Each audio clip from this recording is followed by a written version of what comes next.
কই গো, তোমার হলো? দিদিরা তো প্রায় এসে পড়েছে, স্টেশনে নেমে গেছে। আর 5-7 মিনিটেই পৌঁছে যাবে, কিন্তু হাত চালাও হাত চালাও, জলদি করো।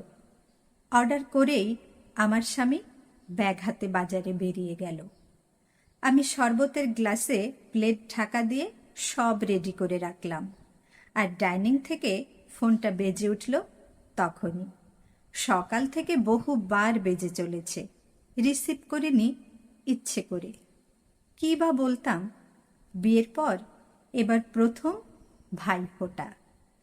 কিন্তু আমি দাদার মঙ্গল কামনায় এই প্রথম ফোঁটা দিতে যেতে পারবো না।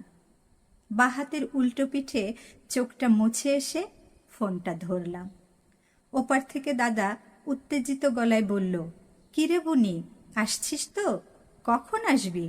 আমি স্নান টান করে একদম রেডি, শিগগিরই চলে আয়। আর শৈলেশকেও একটু নিয়ে আসিস সঙ্গে করে, ওকে আটকাবো না। উফ, কতদিন তোর হাতের সেই মাটন কষা খাইনি বলতো। আমি কিছু বলতে যাওয়ার আগেই শুনলাম বৌদির ভীষণ বিরক্ত কণ্ঠ। উহ, আদিক্ষেতা দেখে আর বাঁচি না।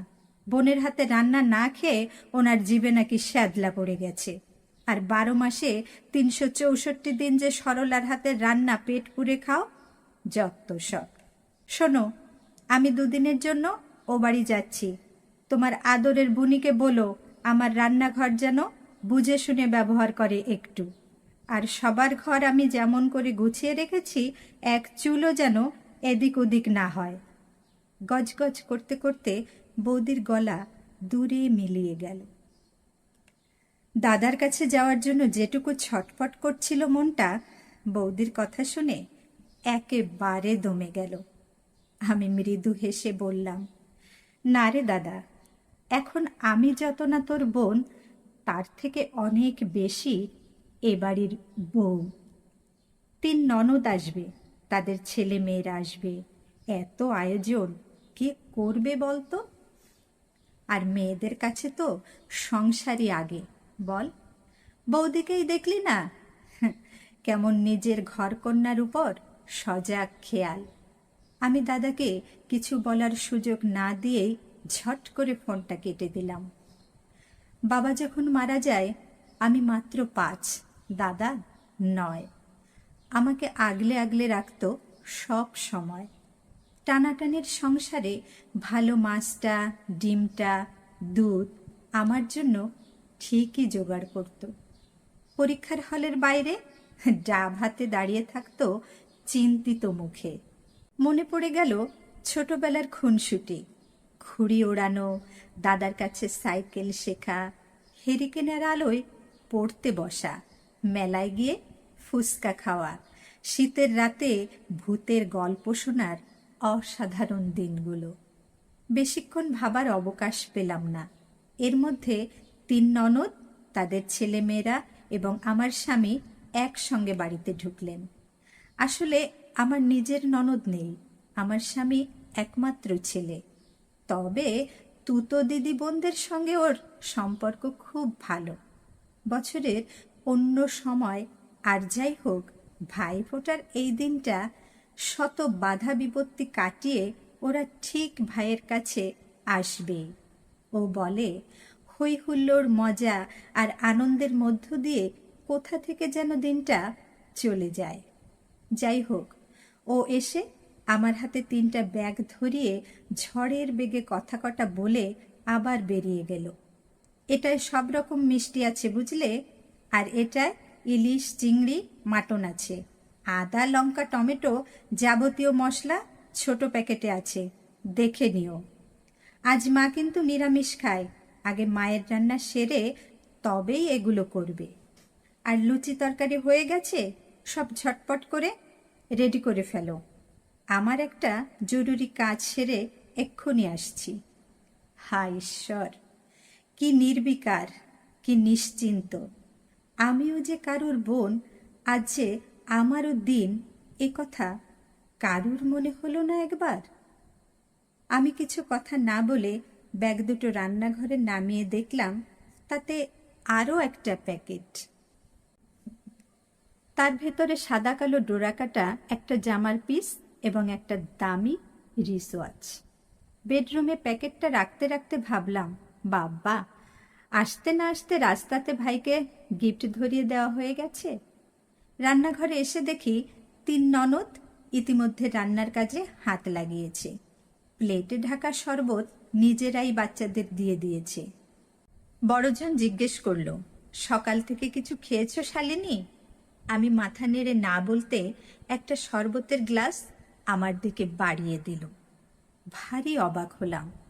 গুনাগুনতি গ্লাস থেকে আমার জন্য একটা সরানো ছিল তাহলে? মনটা হঠাৎ ভালো হয়ে গেল। মনে হলো আমার দাদাকে ফোঁটা দিতে না পারলেও এই দিদিরা যে তাদের ভাইকে ফোঁটা দেওয়ার তৃপ্তি নিচ্ছে, সেখানে আমি ভাইয়ের বউ হিসাবে অন্তত মন থেকে পার্টিসিপেট করি। ক্ষতি কি? ওরা রান্নাঘরে আছে দেখে আমি ধান, দূর্বা, পান সুপারি, মিষ্টির প্লেট গুছিয়ে ফেললাম। শাক আর প্রজ্বলিত প্রদীপ রাখলাম। টুপ করে এক ফোঁটা জল পড়ল প্রদীপের বুকে। শিখাটা তিত্তির করে কেঁপে উঠল। আগুনটা চড়বড় করল। আমি তাড়াতাড়ি দুহাত ঢেকে শিখাটা আগলে রাখলাম। প্রদীপের বুক যে পুড়তে নেই, তাতে অমঙ্গল হয়। আমার দাদার যেন কোনো ক্ষতি না হয়। ঠাকুর, ওকে ভালো রেখো। এমন সময় শাশুড়ি ঘরে ঢুকে বললেন, আজকের দিনে চোখের জল ফেলছো কেন শুধু শুধু? ছেলেটার কি অমঙ্গল না ঘটিয়ে ছাড়বে না? জল মুছে মিষ্টির প্লেটগুলো তৈরি করো তাড়াতাড়ি। সত্যি তো, আজকের দিনে চোখের জল ফেলা ঠিক না। মনে মনে ভাবলাম, শুধু নিজের ছেলের মঙ্গলের কথাটাই ভাবলেন মা, আমার দাদাটারও যে অমঙ্গল হবে। আমি তাড়াতাড়ি চোখ মুছে আসন পেতে সব তৈরি করে ফেললাম। 3 ননদ তাদের ভাইকে একে একে ফোঁটা দিল। আমি কি আর করব? সবশেষে দেওয়ালে দাদার নামে ফোঁটা দেব বলে দেওয়ালের কাছে গেলাম। ঠিক তখনই আমার পিঠে একটা চেনা ছোঁয়া। ফিরে দেখি দাদা দাঁড়িয়ে। পাশে স্বামী বলল, বেচারা শালাবাবু বাড়িতে একা ছিল, তোমার দারোয়ান বৌদি নেই দেখে একেবারে হাইজ্যাক করে এনেছি। ওই ব্যাগটা রেখেছো ঠিক করে? ওটা কিন্তু দাদার জন্য, দেখো তো পছন্দ কিনা। আর তোমার হাতের ওই স্পেশাল মাটন কষা খাবো বলেই কিন্তু সকালে মাটনটা এনেছি। আনন্দ আর ভালো লাগায় খুব ইচ্ছে হলো স্বামীর বুকে ঝাঁপিয়ে পড়তে, কিন্তু আপাতত ইচ্ছেটা দমন করতে হলো। বোন না হয়েও এদের বন্ডিং কত মজবুত। আর আমার দাদাটা একসময় আমার বাবার জায়গা নিলেও আজ সে কত অসহায়। আমার কোনো অধিকার নেই ওর উপর। প্রতিজ্ঞা করলাম, যত যাই হোক আমি কখনো আমার স্বামী আর ওর দিদিদের মাঝখানে বাধা হয়ে দাঁড়াবো না। বছরের এই একটা দিন ভাইয়ের উপর সবচেয়ে বেশি অধিকার থাকে তার দিদিদের। মনে কোনো ক্ষোভ না রেখে এই দিনটা তাদের জন্য তুলে দিতে হয়, কারণ সব দিদি বা বোনের কাছে তাদের দাদা বা ভাই সমান আদরের।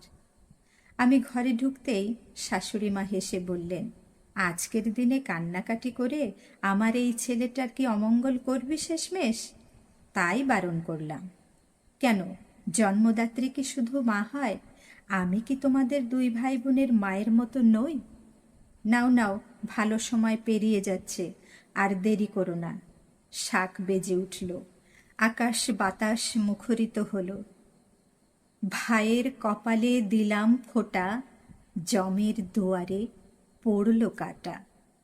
মায়ের কথাই ঠিক, সংসার সত্যি নিম ফুলের মধু। তেতোটুকু হজম করতে না পারলে মিঠে স্বাদ পাওয়া যায় না। ভালো থাক পৃথিবীর সব ভাই বোন, অটুট থাক পবিত্র সম্পর্ক।